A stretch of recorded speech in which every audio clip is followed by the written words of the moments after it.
I'll sit further back. Basically, this is my life. Well, my name is Wesley. I've lived in the peninsula my entire life. The first house that I lived in was in Daly City, right on Gellert, actually. So big street, close to Ceremony. After that, well, during that time, I actually went to school in Chinatown. Went to a Catholic school from kindergarten to 6th grade.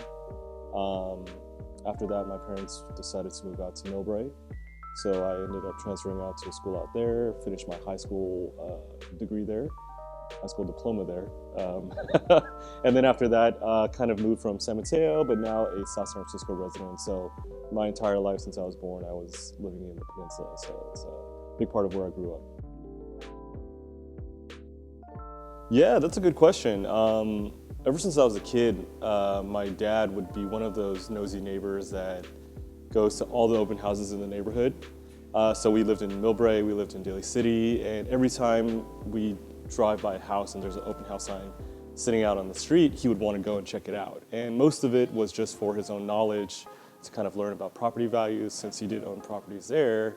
And for me as a kid, I was like, oh yeah, I want to go see these new houses. I want to tag along, I want to see what they look like. So ever since then, I would go with him. My mom wouldn't want to go, my sisters didn't want to go. They would just go back home, but I would tag along. And yeah, we'd see these open houses and I'd be really curious, and just because they're all so different. One house down the block might be 2 or 3 houses down the street, and it's just such a contrast from what we have now. So it was a great learning experience for me, and that's really what sparked my interest in real estate. From there, it was more so just learning more about how it applied to me when I first bought my first home in 2014. Yeah, so before real estate, I did a lot of sales, but the most recent job prior to real estate was actually working for the family business.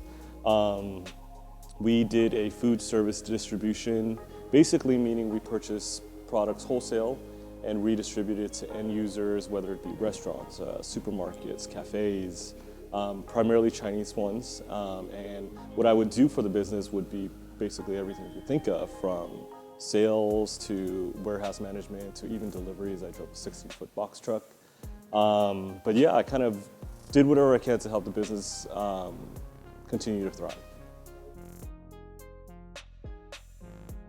A big part of it was that this business stretched throughout the entire Bay Area, from North Bay, Santa Rosa, down to South Bay, San Jose, into San Ramon, Dublin area. So one thing that I got to learn while doing this, as I would go and visit clients to go see how things were going, if there was new products that they might be interested in, anything like that, is I really got to learn about the Bay Area itself. Prior to this job, I was working retail, I did sales for T-Mobile, so I was really just locked into one location.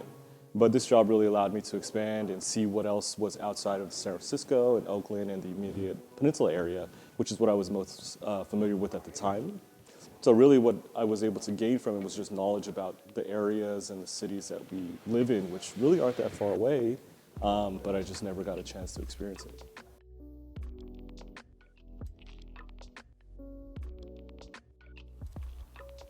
Yeah,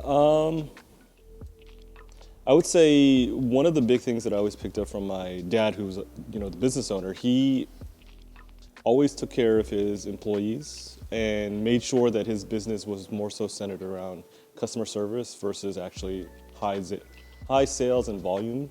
I mean, they did great. They were able to, improve the business, grow the business from originally when they first opened, operating out of a garage at a residential home to eventually purchasing a warehouse. But in doing so, they wanted to make sure that, I think the most important things for them, their values, was that they took care of the people that they know. The relationships was what mattered most for them.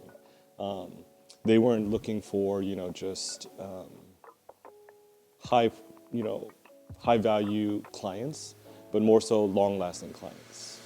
And I think that's something that easily translated into real estate, because a lot of us doing real estate, this is our career, this is our long-term commitment. And if we're able to service and take care of the people that we meet, whether it be homeowners, whether it be other professionals in the industry, these relationships can really mean a lot and can really be beneficial for everybody. So that's kind of, I would say, the biggest value that I took away from it.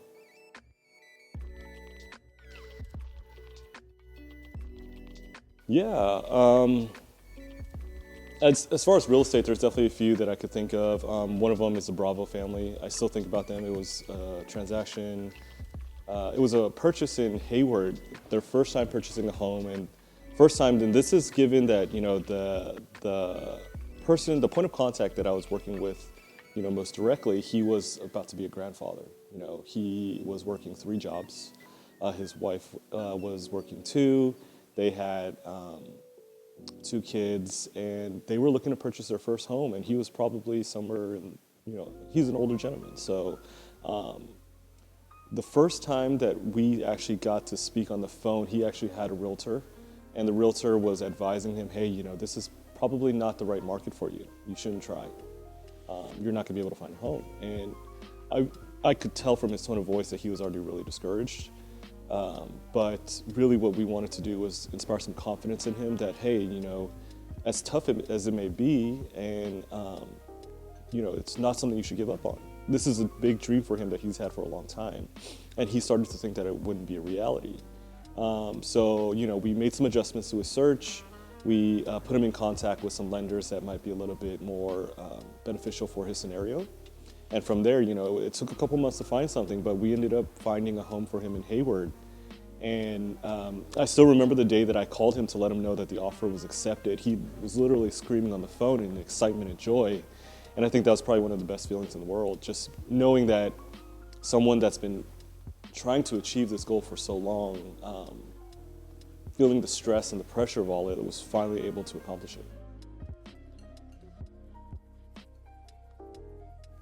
I mean, there was actually one that's really recent. Basically, it was a friend that was looking to purchase a home. I knew him from before, him and her, and basically they had a pretty strict timeline for when they were hoping to find a home by. We wrote a couple offers, and it's a really competitive market, so unfortunately we didn't get it on the first try or the second try. Third try came around, and we were thinking, well, this might be a stretch. This is at the top of our budget. But why not give it a shot? Because the home itself was checking off a lot of boxes for them. So we ended up writing the offer, and it got accepted. They were ecstatic, but there were still a lot of things that need to be done. From getting them to close on time, to coordinating with their landlord about their move out. And this was actually at the end of February.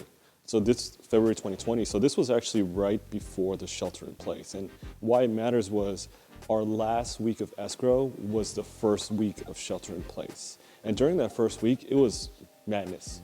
A lot of people were kind of confused as far as what was allowed, what would be breaking the shelter in place rules. There were some vendors that didn't even know if they were supposed to be open during that week. And that was the biggest struggle because there was a lot of things that needed to happen in order for us to proceed on that transaction. And it took a lot of communication with the lender, with the title company, with the buyers, of course, as well. But I think ultimately we were very, very fortunate because we were able to close the day before the buyer's lease was up. So they were supposed to be out on Saturday. They were asked by the landlord to move out. It was a date that everybody committed to, and the landlord did ask them to stick to that, which I'm sure if we needed to, we could have got additional time. But really, the buyers wanted to take advantage of the weekend to start moving. They were packed and ready to go. They were so excited for the home. So luckily, we were able to close on Friday, give them the keys on Friday, and then they were able to move out Saturday. So we actually made all the timelines. And I think that was one that was probably really stressful for the buyers just because they had to worry about the home purchase. They had to worry about work, the changes at work with the shelter in place.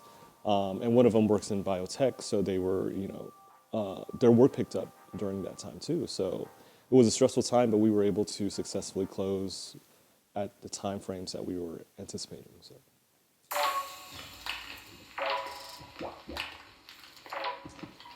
Fulfillment, I would say the best part of this that really makes me enjoy being in real estate, being a real estate agent, is the day that we get to hand them the keys. I think that's probably one of the most fun moments. As we all know, real estate in the Bay Area is just such high demand. It could be a really stressful search. Same thing with sellers. Sellers may, they have a lot of things to coordinate, but being able to help, especially first-time buyers, get the first set of keys for their new home, their first home, I think that's one of the greatest experiences to be a part of.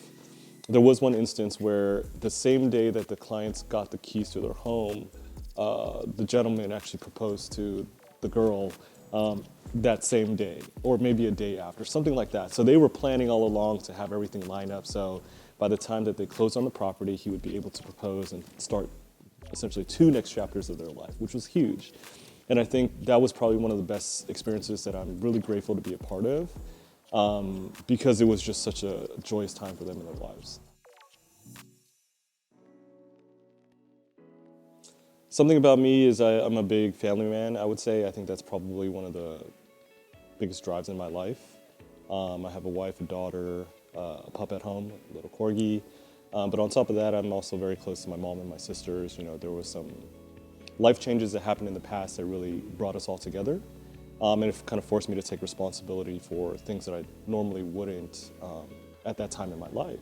But I think all of that really just shaped who I am. And a big part of who I am today that drives me on my daily activities is my family.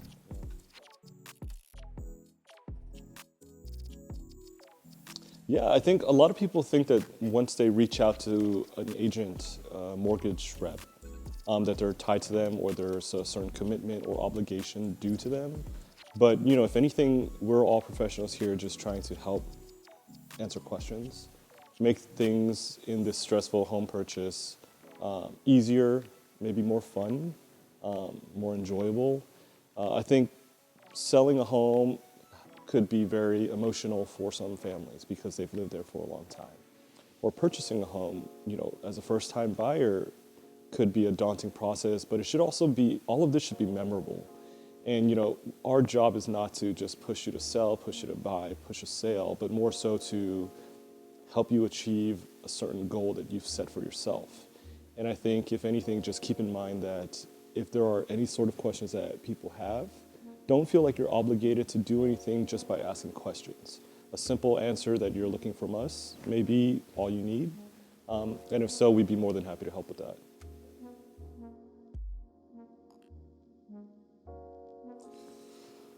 Ooh, one word?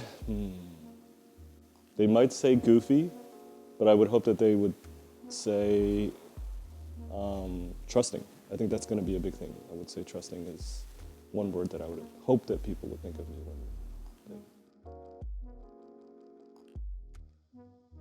Yeah, I think I may not be the best at it, that's for sure, but I actually have I really enjoy cooking. I'm not the most creative with new recipes, but you know, if I see something that I definitely want to try and do it myself, especially since you know I have my wife and daughter at home. With the shelter in place, we've been cooking a lot, so it's been able to help me practice some of these skills and really just try out and do what I like. So if I weren't in real estate, I might consider actually being a chef or opening a restaurant, something like that. That's a maybe. The other thing that I've always had a passion or interest for is architect.